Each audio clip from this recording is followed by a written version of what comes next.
انتظامیہ کی جانب سے قائم تو کیا گیا لیکن اس بازار میں سہولیات ہی نہیں ہیں۔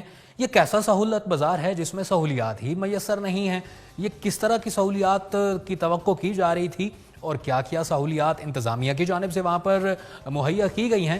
یہ تفصیلات جانتے ہیں دینا سے لیاقت علی مغل کے پیکج میں۔ پنجاب کی ہدایت پر تحصیل دینا میں لگایا جانے والا سہولت بازار روزمرہ اشیاء ضروریہ نہ ہونے کی وجہ سے عوام کو سہولت دینے میں ناکام ہو گیا۔ اس سہولت بازار میں آٹا، چینی، گھی کے اسٹال موجود ہی نہیں اور جو چند سبزی فروٹ اسٹال موجود ہیں ان پر چیک اینڈ بیلنس نہ ہونے کی وجہ سے عوام کو دونوں ہاتھوں سے لوٹ رہے ہیں۔ عوام نے K2 ٹی وی سے بات کرتے ہوئے اپنے خیالات کا اظہار کچھ یوں کیا۔ سہولت بازار کے اتنے کوئی گل ہی نہیں سستے بازار والی، ہر چیز نو اگ لائی نے۔ کوئی سبزی خریدن آؤ نال بولو نا دھنیا ٹماٹر پا دیو، جی 100 روپیہ اسے دے بنا دیں۔ لیراں لمکیاں، یہ سستے بازار دی حالت ہے۔ کدھر بھی ریٹ لسٹ آویزہ نہیں ہے۔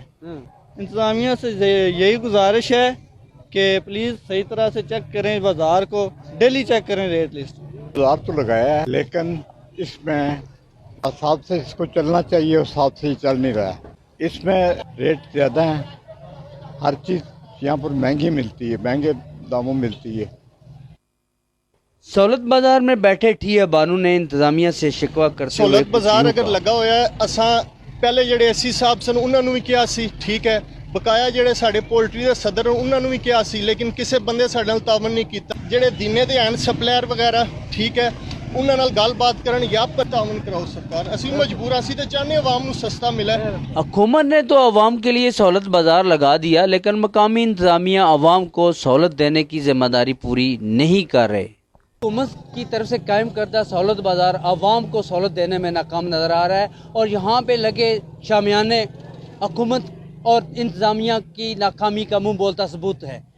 کیمرامین ٹیم کے ساتھ Liaquat Ali Mughal, K2 T V, دینا۔ ڈاکٹر جنید میڈیکل سٹور دینا کا معیاری اور سستی ادویات کا سب سے پرانا مرکز۔ اب حیوانات کی ادویات بھی دستیاب ہیں۔ فارمرز بھائی 10% کی خصوصی رعایت پر حیوانات کی ادویات حاصل کریں۔